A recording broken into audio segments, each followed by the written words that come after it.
Bismillahirrahmanirrahim. Assalamu alaikum dear students. How are you? I hope you'll be fine. This is Oxford New Syllabus Mathematics Book 1. Today we are going to discuss something related to chapter number 9, ratios. तो open up your books and watch the video till the end. अच्छी लगे तो like, comment, share कीजिएगा. Channel subscribe नहीं किया तो subscribe कर लीजिए. बढ़ते हैं एक्सरसाइज 9A की तरफ. बेसिक लेवल के कुछ क्वेश्चंस अपनी स्क्रीन पर आप देख सकते हैं. आज उसको हम सॉल्व करेंगे इंशाल्लाह. तो बच्चों, सवाल सॉल्व करने से पहले मैं आपको ये बता दूं कि रेशो हम क्यों निकाल रहे होते हैं और किन क्वांटिटीज़ का निकालते हैं और कैसे निकालते हैं. ठीक है, आज हम ये सारी बातें डिटेल से करेंगे. तो सबसे पहले ये समझ लो कि जब दो या दो से ज़्यादा कोई भी क्वांटिटीज़ हों, ठीक है, तो उनको हमने ये देखना होता है कि उनके दरमियान में क्या कंपैरिजन है. ठीक है, तो अब हमें जो कहा गया है इसमें करने के लिए वो ये है कि कुछ क्वांटिटीज़ हैं उनको हमें कंपेयर करना है और उनका रेशो कैलकुलेट करना है. तो अब आप यहाँ पर देखेंगे कुछ क्वांटिटीज़ आपको पॉइंट्स में नज़र आएंगी यानी डेसिमल्स में, कुछ आपको फ्रैक्शंस में नज़र आएंगी. तो बेसिकली हमें जो रेशो निकालना होता है वो हमेशा होल नंबर में होता है, यानी डेसिमल को भी हमें ख़त्म करना होगा और फ्रैक्शन को भी हमें ख़त्म करना होगा. तो स्टार्ट करते हैं पार्ट ए से और देखते हैं कि 1.5 kgs टू 350 ग्राम्स का रेशो हम कैसे कैलकुलेट करेंगे. तो देखो बच्चों, सबसे पहले हमने क्या किया कि दोनों क्वांटिटीज़ को हमने सेम किया. क्यों? क्योंकि जो हमारे पास क्वांटिटीज़ के यूनिट्स अगर अलग अलग होंगे तो उसका रेशो हम कभी भी कैलकुलेट नहीं कर सकते. ठीक है, तो हमें सबसे पहले क्वांटिटीज़ को सेम करना पड़ेगा इन टर्म्स ऑफ यूनिट्स. तो केजी को हम ग्राम्स के अंदर कन्वर्ट कर सकते हैं आसानी से. हमें पता है कि 1 kg is equals to 1000 grams. तो हमने क्या किया, 1.5 को 1000 से मल्टीप्लाई कर लिया. और 1000 से मल्टीप्लाई करने का मतलब क्या होता है कि हमारे पास 3 ज़ीरोज़ होते हैं, तो पॉइंट हमारा राइट साइड पे तीन डिजिट्स आगे चला जाता है. तो यहाँ पर भी यही होगा. अब हमारे पास पॉइंट के बाद है ही सिर्फ एक डिजिट, तो हम क्या करें, 2 ज़ीरोज़ लगा लेंगे तो बन जाएगा 1500 ग्राम्स. हमने क्या किया, 1500 और 350 का रेशो निकालना है. ठीक है, सबसे पहले आपने ज़ीरो से ज़ीरो को कट कर दिया. ये तो सिंप्लीफाई आप आसानी के साथ कर सकते हैं, ज़ीरो ज़ीरो के साथ कट हो जाता है जब भी डिवीजन होता है. ठीक है, अब बच रहा है हमारे पास 150 और 35.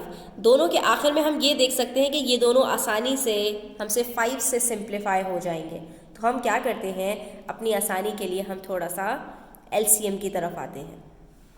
एलसीएम की तरफ आने से हमें क्या पता चलेगा स्टूडेंट्स कि इनके कौन से कॉमन फैक्टर्स हैं. ठीक है, हमने देखा 5 तो सबसे पहले हमारे पास कॉमन है, तो हमने 5 को सबसे पहले डिवाइड कर लिया. 5 3 ज़ार 15, 5 0 ज़ार 0, 30 आ गया.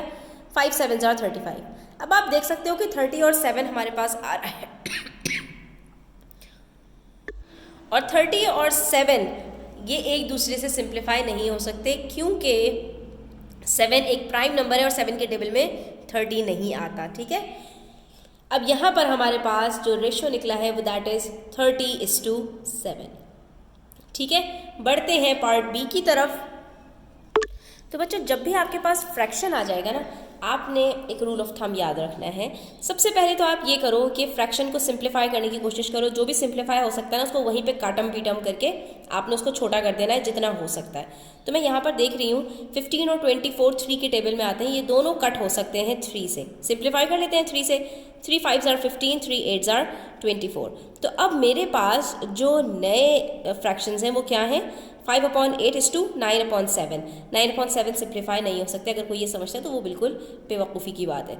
अब उसके बाद जो नेक्स्ट स्टेप होता है फ्रैक्शंस को आपने रेशो निकालने का, वो सबसे आसान तरीका ये होता है कि क्रॉस मल्टीप्लिकेशन कर दी जाए. क्या मतलब, 5 को मल्टीप्लाई कर देंगे 7 से, यानी एक का न्यूमरेटर लेंगे दूसरे का डिनोमिनेटर और इनको आपस में मल्टीप्लाई कर देंगे. ठीक है, 5 को 7 से मल्टीप्लाई कर देते हैं और उधर 9 को 8 से मल्टीप्लाई कर देते हैं. अब आप ये देख सकते हैं हमारे पास 5 7 ज़ार 35, 9 8 ज़ार 72. ये हमारे पास जो दोनों नंबर्स हैं 35 और 72, इनका एलसीएम निकाल कर आप देख लीजिए. आपको पता चल जाएगा कि ये दोनों नंबर किसी भी सूरत में सिंप्लीफाई होने वाले नहीं हैं, क्योंकि ये एक दूसरे के मल्टीपल्स या फैक्टर्स ही नहीं है. ये देख लीजिए कि 35 7 और 5 के टेबल में ही आता है और ये दोनों ही के टेबल में 72 नहीं आता. तो अब हम क्या कर सकते हैं, हम कुछ भी नहीं कर सकते. हम इनको इनके हाल पर छोड़ देंगे. हमारे पास रेशो निकल आया है, दैट इज़ 35:72. ठीक है, अब बढ़ते हैं पार्ट सी की तरफ और देखते हैं उसको कैसे सॉल्व किया जाए. तो अब पार्ट सी देख लीजिए, इसमें हमारे पास आ गया है डेसिमल। तो बच्चों याद रखो कि रेशो और डेसिमल्स की आपस में दुश्मनी है कि रेशो डेसिमल को बर्दाश्त नहीं करता। वो कहता है सबसे पहले इस डेसिमल को हटाओ। तो डेसिमल को हटाने के लिए आपने क्या करना होता है कि दोनों नंबर्स को किसी ऐसे नंबर से मल्टीप्लाई करना होता है। अच्छा याद रखो कि सेम नंबर से मल्टीप्लाई करना है, ठीक है, कि दोनों के डेसिमल तो बिल्कुल ख़त्म हो जाए। तो याद रखो कि आपने देखना ये है कि डेसिमल के बाद आपके पास कितने डिजिट्स हैं। यहाँ पर मेरे पास दोनों में डेसिमल के बाद 2 डिजिट्स हैं। तो जैसे ही मैं इसको 100 से मल्टीप्लाई करूँगी वैसे ही ये क्या होंगे, डेसिमल आगे की तरफ मूव करेंगे और ये दोनों होल नंबर्स बन जाएंगे और इनका हमारे पास डेसिमल ख़त्म हो जाएगा। तो 45/85 बन जाएगा। अब इनका रेशो कैलकुलेट करना आसान है। हम देख सकते हैं कि दोनों के आखिर में 5 है, दोनों 5 के मल्टीपल्स हैं। तो हमने 5 से ही एलसीएम निकाला और यहाँ पर देखा 5 9s are 45 और 5 17s are 85। अब आप स्टूडेंट्स देख सकते हैं कि 9 भी और 17 भी दोनों प्राइम नंबर्स हैं। सॉरी 9 हमारे पास प्राइम नंबर तो नहीं है, लेकिन 9 के टेबल में 17 नहीं आता, ठीक है, और 9 का फैक्टर सिर्फ 3 है, 3 के टेबल में 17 भी नहीं आता। तो इसका मतलब ये हो गया कि यहीं पर कहानी ख़त्म और हमारे रेशोज़ निकल आए, दैट इज़ 9:17। तो यहाँ पर पार्ट सी भी हमारा कंप्लीट हो जाता है। तो बच्चों इस बार सिर्फ आपको परेशान करने के लिए इन्होंने एक तो बड़ी बड़ी क्वांटिटीज़ दे दी, ऊपर से आगे पीछे करके दे दी, कुछ लीटर में कुछ मिलीलीटर में, और तीसरा ये कि 3 क्वांटिटीज़ दे दी, अब की दफ़ा 2 के बजाय। तो कोई बात नहीं, हमें भी हर तरह के सवालात हल करना आते हैं, इंशाल्लाह हम इसको भी कर लेंगे। सबसे पहले हम ये करते हैं कि लीटर को मिलीलीटर में कन्वर्ट करते हैं, ठीक है, और उसके बाद फिर हम आगे की तरफ बढ़ते हैं। तो एक ही लीटर में है, हमने उसको 1000 से मल्टीप्लाई किया तो हमें लीटर्स में पता चल गया, और इसको भी वैसे ही मल्टीप्लाई करते हैं कि डेसिमल 3 डिजिट्स आगे चला जाएगा, 1 डिजिट कम था, वहाँ 0 लगाया तो बन गया 1120, दैट इज़ 1120 मिलीलीटर्स, ठीक है। तो अब हमारे पास जो क्वांटिटीज़ हैं वो क्या है, 580/1120/104, ठीक है। इन तीनों का हमें एलसीएम निकाल के रेशो कैलकुलेट कर लेना है। तो हम इनको रखेंगे एलसीएम के डब्बे में और वहाँ से हम स्टार्ट करेंगे रेशो कैलकुलेट करना। तीनों हम देख सकते हैं कि हमारे पास इवन नंबर्स है, तो 2 से स्टार्ट करते हैं। 2 2s are 4, 1 कैरी दिया 18, 2 9s are 18, 2 0s are 0, 290, 2 5s are 10, 1 carry दिया 12, 2 6s are 12, 2 0s are 0, 560, और 2 के टेबल में 2 5s are 10, 2 2s are 4। तो हमारे पास अगेन तीनों जो है वो इवन नंबर्स आ गए, तो हमने इसको भी 2 से सिंप्लीफाई किया। 2 1s are 2, 2 4s are 8, 1 carry दिया 10 बन गया, और 2 5s are 10, 145, 2 2s are 4, 1 carry दिया 16, 2 8s are 16, 2 0s are 0। हमने इसके बाद 52 लिया, 2 2s are 4, 1 कैरी दिया 12, 2 6 are 12। अब आप देख सकते हो कि एक मेरे पास ऑड नंबर है, बाकी दोनों इवन है, ठीक है। अब उसके अंदर भी जो सबसे छोटा नंबर है ना 26, ये सिर्फ 13 और 2 के टेबल में आता है, इसके अलावा किसी के टेबल में नहीं आता। और आप यहाँ पर देख सकते हो कि बाकी जो नंबर्स हैं ये तो 2 के टेबल में नहीं आ सकता, सही है स्टूडेंट्स, और 13 के टेबल में भी नहीं आता। आप इसको करके देख लीजिए। तो इसका मतलब ये हो गया कि जब हमारे पास तीनों नंबर्स ऐसे आ गए जो एक दूसरे के टेबल में नहीं आते या किसी से सिंप्लीफाई नहीं हो सकते, तो वहीं पर हमारा सवाल सॉल्व हो गया है, ठीक है। हम यहाँ पर लिख देंगे जो हमारा रेशो है 145:280:26, ठीक है। तो बस आपने इतनी बात ध्यान में रखनी है स्टूडेंट्स कि जहाँ पर हमारे पास एलसीएम के अंदर ऐसे नंबर्स नहीं आ पाएंगे कि जो तीनों के तीनों किसी एक नंबर से सिंप्लीफाई हो सके, तो वहीं पर हमारा रेशो कैलकुलेट हो जाएगा। Next we have part E students. इस बार इन्होंने 3 डेसिमल्स देने के बजाय 3 फ्रैक्शंस दे दिए हैं। तो आपने घबराना नहीं है, परेशान नहीं होना। जैसे हमने 2 फ्रैक्शंस को सॉल्व किया था, इस तरह से हम इसको सॉल्व नहीं करेंगे। वहाँ पर हमने क्या किया था, क्रॉस मल्टीप्लिकेशन कर दी थी। तो कोई बात नहीं, 3 फ्रैक्शंस दे दिए, हम इसका भी कोई ना कोई तरीका निकाल लेंगे सॉल्व करने का। तो इसमें हमें करना ये होता है स्टूडेंट्स कि हमें अपने डिनोमिनेटर्स को देखना होता है कि हमारे डिनोमिनेटर्स जो दिए हुए हैं क्या ये एक दूसरे के टेबल में आते हैं। तो अगर ये भी नहीं आते तो कोई बात नहीं, हम एलसीएम निकाल लेते हैं। एलसीएम निकालने से हमें फ़ायदा ये होगा कि तीनों का हमें मल्टीपल पता चल जाएगा, ठीक है। हमने इसका एलसीएम निकाला तो क्या निकला, 3 2s are 6, 6 2s are 12, 12 2s are 24। इसी एलसीएम को हम उठाएंगे और तीनों फ्रैक्शन से मल्टीप्लाई करवा देंगे, ठीक है।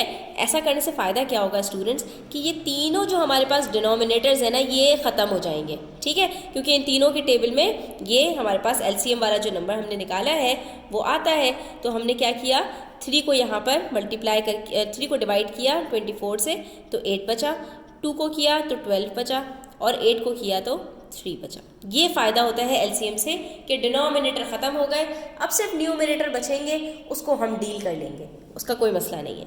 2 8s are 16, 3 12s are 36, 5 3s are 15।